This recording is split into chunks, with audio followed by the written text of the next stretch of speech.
Shalom saudara yang dikasihi Tuhan, berjumpa lagi di ibadah siang hari ini. Kita mau bersatu dalam doa untuk bersyukur kepada Tuhan. Tuhan Yesus, terima kasih Tuhan untuk setiap anugerah-Mu yang boleh kami alami dalam hidup kami Tuhan. Kalau kami masih boleh menikmati berkat-Mu setiap pagi Tuhan, kami bersyukur.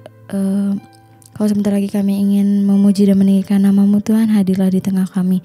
Terima kasih Tuhan, terima kasih. Kami mau buka hati untuk setiap jamahan-Mu Tuhan. Kami mau berserah penuh di hadirat-Mu. Mari saudara kita katakan bersama. Kami mau buka hati Tuhan. Ku buka hati untuk jamahan-Mu, berserah penuh di hadirat-Mu. Kau ambil alih seluruh hidupku di altar-Mu, menyembah-Mu. Kami mau buka hati Tuhan. Ku buka hati untuk jamahan-Mu, berserah penuh di dalam hadirat-Mu Tuhan. Ambil alih seluruh hidup kami Tuhan. Seluruh hidupku di altar-Mu, menyembah-Mu. Mari saudara katakan lebih lagi tuh. Ku buka hati untuk jamahan-Mu, berserah penuh di hadirat-Mu. Kau ambil alih seluruh hidupku di altar-Mu, menyembah-Mu. Ku buka hati untuk jamahan-Mu,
setia, Kau hadir Tuhan.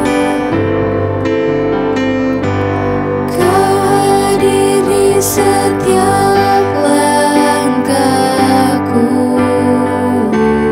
Ku aman di dalam hadirat-Mu.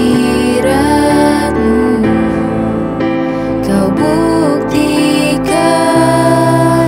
Engkau setia, kan ku angkat tinggi tangan kami Tuhan. Kan ku angkat tinggi tanganku, tanda ku berserah kepadamu. Bahkan sampai selama-lamanya Engkau tetap setia. Engkau setia, Kau hadir. Kau hadir di setiap langkahku. Ku aman di dalam, kami aman di dalam hadirat-Mu ya Tuhan. Engkau buktikan bahwa Engkau setia. Buktikan Engkau setia, kan ku angkat tinggi tangan kami Tuhan.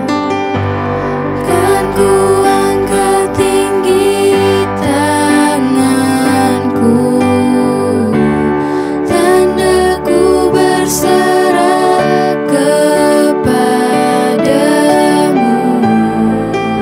Selamanya Engkau setia.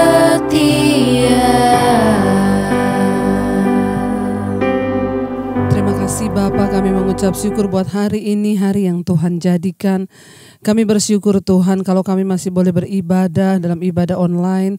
Kami tahu anugerah Tuhan melimpah atas kami dimanapun kami berada. Penyertaan Tuhan sempurna. Urapi hamba-Mu Tuhan. Sampaikan kebenaran-Mu bagi kami. Hanya kebenaran yang murni yang ingin kami dengar hari-hari ini. Tuhan, kami percaya Roh Kudus-Mu ada. Engkau mengurapi setiap kami. Bahkan terutama hamba-Mu yang tidak ada apa-apanya. Tuhan, bukakan rahasia firman-Mu dan buat kami mengerti sehingga kami tahu apa yang harus kami lakukan di hari-hari yang terakhir ini. Kami buka hati kami bagi firman Tuhan dalam nama Yesus. Haleluya. Amin, amin, amin. Iya, saudara, shalom. Ya, saya percaya kita semua dalam keadaan baik, sehat dan luar biasa pada hari ini. Dan hari ini kita akan sama-sama belajar firman Tuhan yang terambil dari 2 Korintus pasal yang ke-13 ya. Jadi temanya adalah yakinkah dirimu ya saudara. Ayat yang pertama 2 Korintus pasal 13 ayat yang pertama berkata begini. Ini adalah untuk ketiga kalinya aku datang kepada kamu, baru dengan keterangan 2 atau 3 orang saksi satu perkara itu sah. Ayat yang kedua, kepada mereka yang di masa yang lampau berbuat dosa dan kepada semua orang lain yang telah kukatakan terlebih dahulu dan aku akan mengatakannya sekali lagi, ya sekarang pada waktu aku berjauhan dengan kamu, tepat seperti pada waktu kedatanganku kedua kalinya, bahwa aku tidak akan menyayangkan mereka pada waktu aku datang lagi. Saudara, ini adalah kunjungan Rasul Paulus untuk yang ketiga kalinya pada jemaat yang ada di Korintus ya. Paulus itu sudah berkali-kali datang ke sana dan ini yang ketiga kalinya dan dia memberikan kesempatan untuk jemaat itu hidup sungguh-sungguh dengan Tuhan ya. Sebagai seorang hamba Tuhan tentunya kerinduan terbesar dari kita, dari saya dan seluruh hamba Tuhan lain tentunya melihat hidup saudara itu diubahkan. Ya tidak ada yang lain yang saya rindukan ya selain melihat saudara diubahkan dan hidup seturut dengan firman Tuhan. Buat apa saudara kaya tapi saudara tidak melakukan firman? Buat apa engkau kaya tapi pada akhirnya engkau binasa? Buat apa usahamu diberkati? Buat apa pabrikmu diberkati? Buat apa semua yang kita lakukan diberkati tapi pada akhirnya kita kehilangan keselamatan jiwa kita? sama seperti Rasul Paulus ya, tentu kerinduan kita semua adalah supaya jemaat yang kita gembalakan itu diubahkan Tuhan. Rasul Paulus punya satu kerinduan bagi jemaat yang ada di Korintus ya, supaya semua pelayanannya, kedatangan yang berkali-kali itu ke Korintus ya, satu kerinduan hatinya untuk melihat mereka bertumbuh bersama-sama, dan orang-orang yang dulunya berbuat dosa, yang berbuat salah itu harus bertobat. Makanya dia berkata, ini adalah untuk ketiga kalinya aku datang kepada kamu. Ya, baru dengan keterangan 2 atau 3 orang saksi suatu perkara itu sah. Jadi selama ini Rasul Paulus itu mendengar ada banyak saudara laporan dari jemaat di Korintus itu bahwa ada orang-orang yang hidupnya tidak sungguh-sungguh dalam Tuhan. Mereka tidak bertobat. Ya, tetapi karena beberapa saksi yang memberitahukan bahwa ada jemaat-jemaat yang hidupnya sembarangan, masih terus hidup di dalam dosa dan tidak peduli dengan kebenaran. Ya, beberapa orang saksi yang sudah menyatakan itu, makanya Rasul Paulus bilang, ya ayat yang kedua, kepada mereka yang di masa yang lampau berbuat dosa, jemaat di situ di Korintus yang dulu berbuat dosa, dan kepada semua orang lain yang telah kukatakan terlebih dahulu, dan aku mengatakannya sekali lagi sekarang, bahwa pada waktu aku berjauhan dengan kamu, tepat seperti pada waktu kedatanganku kedua kalinya, dulu dia pernah datang kali yang kedua, lalu setelah itu dia berjauhan, bahwa dia berkata, aku tidak akan menyayangkan mereka pada waktu aku datang lagi. Jadi Rasul Paulus berkata, orang-orang yang terus hidup di dalam dosa, jemaat di Korintus yang terus bermain-main, ya bahkan mungkin para pelayan-pelayan Tuhan yang bermain-main, Rasul Paulus bilang, aku gak akan sayangkan lagi. Kali ini aku datang dan aku akan mendisiplin semua mereka yang tidak sungguh-sungguh di dalam Tuhan, ya. Karena sudah cukup waktu yang diberikan. Rasul Paulus bilang, ketika aku berjauhan, aku terus mendengar, ya, tetapi 2-3 orang saksi menyatakan hal itu dan keterangan itu dinyatakan benar karena sudah ada beberapa orang yang jadi saksi. Ayat yang ketiga, karena kamu ingin suatu bukti bahwa Kristus berkata-kata dengan perantaran aku dan ia tidak lemah terhadap kamu, melainkan berkuasa di tengah-tengah kamu. Jadi ada beberapa orang di antara jemaat di Korintus itu yang karena mereka itu hidupnya tidak mau dibenerin, tidak mau bertobat, mereka itu mencari gara-gara. Apalagi pada zaman itu ya ada banyak guru-guru palsu yang datang mengajarkan yang enak-enak saudara. Sementara ajaran Rasul Paulus itu tidak enak, bicara tentang pertobatan, tentang kedagingan. Nah, guru-guru palsu ini masuk dengan ajaran-ajaran yang menyenangkan telinga, yang mengenakkan kuping. Jadi ada beberapa orang di antara jemaat di sana yang meragukan Rasul Paulus. Mereka meminta suatu bukti ya bahwa Kristus itu berkata-kata lewat perantaran Rasul Paulus. Emang benar dia itu rasul? Ya, emang benar dia itu hamba Tuhan? Emangnya benar, buktinya mana gitu ya? Sekarang ini juga banyak. Buktinya mana? Dia itu lulus sekolah Alkitab apa enggak? Dia itu begini-begini apa enggak ya? Karena ada orang-orang yang mau mencari gara-gara, yang tidak setuju, bahkan yang tidak mau mendengarkan pengajaran Rasul Paulus, dan mereka lebih suka mendengarkan ajaran-ajaran guru-guru palsu yang enak bagi telinga, yang tidak menuntut daging mereka untuk berubah. Ayat yang keempat, Rasul Paulus berkata di sana, ya, karena sekalipun ia telah disalibkan oleh karena kelemahan, namun ia hidup karena kuasa Allah. Memang kami adalah lemah di dalam Dia, tetapi kami akan hidup bersama-sama dengan Dia untuk kamu karena kuasa Allah. Ya, Rasul Paulus berkata begini, ya, walaupun kamu itu menginginkan bukti ya bahwa Kristus berkata-kata dengan perantaran Rasul Paulus, ya, tetapi Kristus tidak lemah terhadap kamu, ya, melainkan berkuasa di tengah-tengah kamu. Ya, Tuhan yang berkuasa, kata Rasul Paulus, yang akan mengubahkan hidupmu kalau engkau mau. Bahkan ayat yang keempat dia berkata, karena sekalipun Kristus telah disalibkan oleh karena kelemahan kita manusia, namun ia hidup karena kuasa Allah. Yesus adalah Tuhan yang bangkit. Memang kami adalah lemah di dalam Dia, tetapi kami akan hidup bersama-sama dengan Dia untuk kamu karena kuasa Allah. Rasul Paulus berkata, kami ini nggak ada apa-apanya. Justru karena itu Rasul Paulus tinggal di dalam Kristus yang adalah kuasa itu sendiri, dan dia yakin bahwa dia akan hidup bersama-sama dengan Kristus satu saat nanti. Lalu ayat yang kelima, dia berkata kepada jemaat itu apa? Ujilah dirimu sendiri. Ya. bahwa Kristus, ya, ujilah dirimu sendiri. Apakah kamu tetap tegak di dalam iman? Selidikilah dirimu, apakah kamu tidak yakin akan dirimu bahwa Kristus Yesus ada di dalam diri kamu? Sebab jika tidak demikian, kamu tidak tahan uji. Ya, ini yang mau saya sampaikan hari ini. Saudara, daripada Rasul Paulus berkata pada mereka, daripada kamu sibuk mencari bukti apakah aku ini benar-benar dipakai Tuhan menjadi perantara untuk menyampaikan firman Kristus, ya, daripada kamu sibuk menghakimi aku, kata Rasul Paulus, lebih baik, ya, dia berkata, ujilah dirimu sendiri. Saudara, hari-hari ini kita perlu menguji diri kita, ya. Apakah kamu tetap tegak di dalam iman? Ya, apakah kita ini hari-hari ini tegak di dalam iman? Ya, beberapa waktu yang lalu bahkan saya menyampaikan saudara, ya, firman Tuhan berkata bahwa teguhkanlah hatimu, bersabarlah sampai pada waktu kedatangan Tuhan. Kita nggak bisa mengubah keadaan di sekeliling kita. Yang bisa kita rubah adalah sikap hati kita untuk tetap percaya bahwa Tuhan itu ada bersama dengan kita. Ya, ujilah dirimu, apakah kamu yakin, apakah kamu tetap tegak di dalam iman? Selidikilah dirimu, apakah kamu tidak yakin akan dirimu bahwa Kristus Yesus ada di dalam diri kamu? Saudara yang terkasih, kita perlu menguji diri kita sendiri hari-hari ini. Siapa yang mengerti imanmu? Siapa yang tahu kekuatanmu? Ya, engkau sendirilah bersama dengan Tuhan. Ya, yang harus kita lakukan, uji diri kita.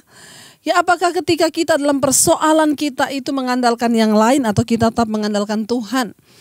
Apakah ketika kita diuji kita berserah pada Tuhan atau kita bersungut-sungut, kita marah? Tidak ada orang lain yang lebih mengerti dirimu selain dirimu sendiri. Enggak ada orang lain, bahkan suami pun kadang tidak bisa mengerti kita seperti diri kita sendiri. Ya, kitalah yang paling tahu. Kenapa suami tidak bisa membaca hati kita? Istri nggak bisa baca hati suami. Suami nggak bisa baca hati istri. Demikian juga dengan anak-anak. Yang paling tahu diri kita adalah kita. Karena itu Rasul Paulus berkata kepada jemaat di Korintus, uji dirimu, saudara. Mari uji hidupmu hari-hari ini. Mari uji diri kita sendiri, karena tidak ada satu hamba Tuhan pun yang bisa tahu kekuatanmu atau yang bisa tahu kelemahanmu. Tidak ada seorang hamba Tuhan yang bisa mengukur antara hubunganmu dengan Tuhan. Yang paling tahu adalah dirimu sendiri. Karena itu hari ini perlu kita menguji diri kita. Ujilah dirimu sendiri, apakah kamu tetap tegak di dalam iman? Atau iman kita mulai goyah, atau kita hari-hari ini mulai khawatir, atau hari-hari ini kita mulai takut dengan keadaan yang ada di sekitar dan di sekeliling kita. Ya, ada seorang yang WA kepada saya, ibu, hari-hari ini saya begitu tertekan. Saya takut menghadapi dunia ini. Saya takut ke depan saya harus hidup bagaimana. Saya takut nanti bagaimana dengan keuangan saya. Saya takut masa depan saya bagaimana. Saya berkata, yang harus kamu lakukan adalah hidupilah hari ini. Kesusahan sehari itu cukup untuk sehari. Tidak usah kamu pikirkan sampai otakmu stres dan akhirnya engkau depresi. Pikirkan hari ini sambil uji dirimu, apakah engkau tetap berdiri dalam iman kepada Tuhan. Jangan lihat keadaan yang terlalu jauh, justru keadaan hari-hari ini harus semakin membuat kita itu mendekat kepada Tuhan. Yakinkah engkau bahwa Kristus ada dalam dirimu? Ini penting. Ya, ini penting bagi setiap kita, saudara. Rasul Paulus menyatakan kepada jemaat di Korintus, uji dirimu. Jangan sibuk menghakimi aku, tetapi ujilah dirimu sendiri. Apakah kamu tetap tegak di dalam iman? Pada akhirnya tidak ada yang bisa menolong kita, saudara. Sekali lagi saya selalu berkata dengan statement yang tidak akan pernah berubah. Tidak ada pendeta hebat yang bisa tolong saudara. Tidak ada dokter hebat yang bisa tolong saudara. Tidak ada psikiater hebat yang bisa tolong saudara. Tapi Tuhan yang hebat dengan imanmu ketika engkau menguji dirimu. Apakah engkau sungguh-sungguh berada dalam iman yang benar kepada Tuhan? Ya, apakah kamu tetap tegak dalam iman? Bagaimana caranya menguji apakah saya tegak dalam iman? Ketika engkau takut, ketika engkau khawatir, ketika engkau lemah, apakah engkau lari kepada Tuhan atau engkau lari mencari manusia? Ketika engkau sedang berkekurangan, apakah engkau berlutut di kaki Tuhan atau engkau sibuk mencari pertolongan di luar? Uji imanmu saudara. Tidak ada orang lain yang bisa memberikan engkau kekuatan atau membuktikan kekuatan imanmu selain dirimu sendiri dengan Tuhan. Ya, Rasul Paulus bilang, selidikilah dirimu. Apakah kamu yakin atau tidak yakin ya akan dirimu sendiri bahwa Kristus Yesus ada di dalam diri kamu. Saya mau bertanya kepada saudara hari ini, apakah engkau yakin bahwa Tuhan ada di dalam engkau? Seringkali karena beratnya tekanan, seringkali karena besarnya pergumulan, seringkali karena beratnya persoalan hidup, orang menjadi tidak yakin lagi loh pada Tuhan. Banyak orang yang akhirnya menjadi tidak yakin dan tidak percaya apakah Tuhan itu sungguh ada. Bahkan beberapa orang bertanya, Bu, apakah Tuhan ada? Kalau Tuhan ada, kenapa suami saya dipanggil Tuhan? Kalau Tuhan ada, kenapa istri saya dipanggil Tuhan? Saudara, ya Tuhan itu ada. Dan semua keadaan kita di dunia ini, ingat dunia ini sudah berdosa. Dunia ini sudah jatuh di bawah kuasa iblis. Ya, dan semua penderitaan ada di dunia ini. Bagian kita adalah selidiki dirimu. Apakah engkau yakin bahwa Kristus ada dalam dirimu? Ketika kita yakin bahwa Kristus ada dalam diri kita, maka kita akan menjadi orang-orang yang menerima segala yang terjadi dan berkata, terima kasih Tuhan. Aku percaya apapun yang terjadi dengan hidupku hari ini, itu adalah bagian dari cara Tuhan untuk menyempurnakan imanku. Aku tidak akan tergoda, aku tidak akan goyah, aku tidak akan menyerah. Aku akan tetap meyakinkan diriku bahwa Yesus ada di dalam aku. Saudara, berhentilah bertanya, ya apa Tuhan ada? Kalau Tuhan ada, kenapa suamiku belum berubah? Ya, kemarin kita sudah mendengarkan firman Tuhan bilang apa saudara? Ya, bahwa bertekunlah, bersabarlah sampai kapan? Sampai kedatangan Tuhan. Ya, sampai Tuhan datang bersabarlah. Ya, tunggu sampai Tuhan datang. Bersabar sampai Ia datang atau sampai kita mati, tetap teguhkan iman kita di dalam Dia. Jangan tergoyah, apalagi hari-hari ini. Tantangan, persoalan, penderitaan, keadaan yang tidak menentu seolah membuat iman kita menjadi goyah. Tapi orang-orang yang yakin bahwa Kristus ada dalam dirinya, ya kita akan tetap kuat. Kenapa kita harus menguji diri? Ya, kenapa kita perlu menyelidiki diri kita? Kenapa kita perlu memiliki sebuah keyakinan bahwa Kristus ada dalam diri kita? Rasul Paulus berkata begini, ya, selidikilah dirimu. Apakah kamu tidak yakin akan dirimu bahwa Kristus Yesus ada dalam diri kamu? Sebab jika tidak demikian, kamu tidak tahan uji. Saudara, tidak ada orang lain yang bisa membuat engkau yakin akan Tuhan. Tidak ada orang lain yang bisa membuat engkau ragu akan Tuhan, kecuali dirimu sendiri. Ya, makanya kita perlu memeriksa diri kita. Jangan cuma periksa kesehatan, saudara rutin check up kesehatan, saudara rutin check up asam urat, saudara rutin check up darah tinggi, rutin check up, apalagi zaman sekarang sudah zaman pandemi, semua di rumah ada alat tensi, ada alat pengukur kadar oksigen. Tapi berapa banyak dari kita yang menguji iman? Tes imanmu, tes keyakinanmu, tes dirimu sendiri, apakah engkau yakin Tuhan ada bersama-sama dengan engkau? Ya, itu perlu supaya apa? Rasul Paulus bilang, ya kamu, sebab jika tidak demikian, maka kamu tidak akan tahan uji.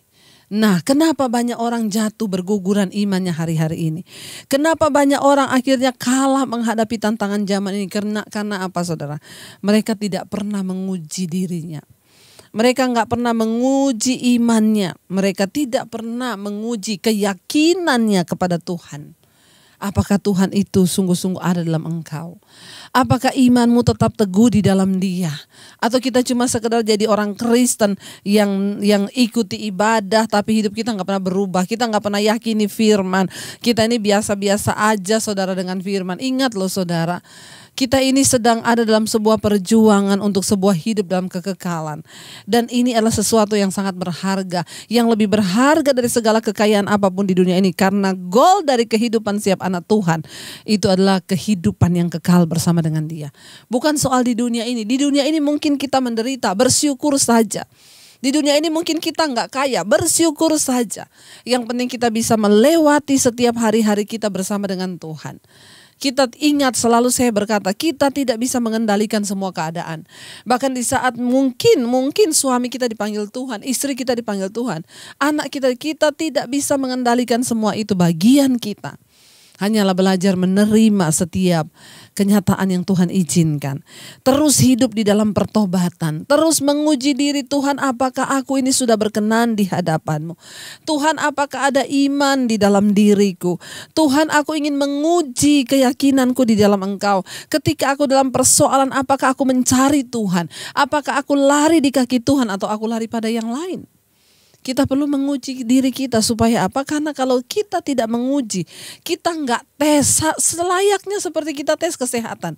Saudara, kalau sudah tes kesehatan itu ya rasanya sudah aman ya. Orang ketika periksa kesehatan, oh sistem imunnya baik, oh darah tingginya baik, oh gula darahnya baik, oh ininya baik. Udah tenang kan rasanya. Ya yes, aku tenang. Kenapa? Sehat. Ya, nah kita perlu mengecek iman kita, kehidupan rohani kita juga. Supaya apa? Ya supaya engkau bisa tahan uji. Orang yang sistem imunnya baik, orang yang daya tahan tubuhnya baik, ya dia juga gula darahnya baik, dia tekanan darahnya baik. Itu saudara, dia gampang untuk melawan setiap virus yang datang. Tapi ketika daya tahan tubuh kita lemah, kita kecapean, kita makan tidak teratur, kita stres, ya maka virus bisa masuk. Demikian juga dengan kehidupan rohani. Waktu kita menguji iman kita, kita tahu posisi iman kita lagi di mana. Kita tahu, oh saya ini dengan Tuhan ini sampai segini, berarti saya harus lebih lagi memantapkan imanku.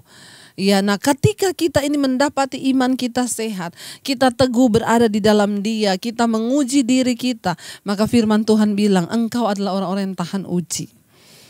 Jadi jangan datang ke pendeta, jangan cari pendeta, uji dirimu. Kenapa saya selalu berkata, duduk di kaki Tuhan. Cari Tuhan, saya tidak bisa memberikan jalan keluar buat masalah saudara. Tuhanlah yang sanggup. Saya cuma bisa berdoa, ya, dan doa pendeta juga terbatas.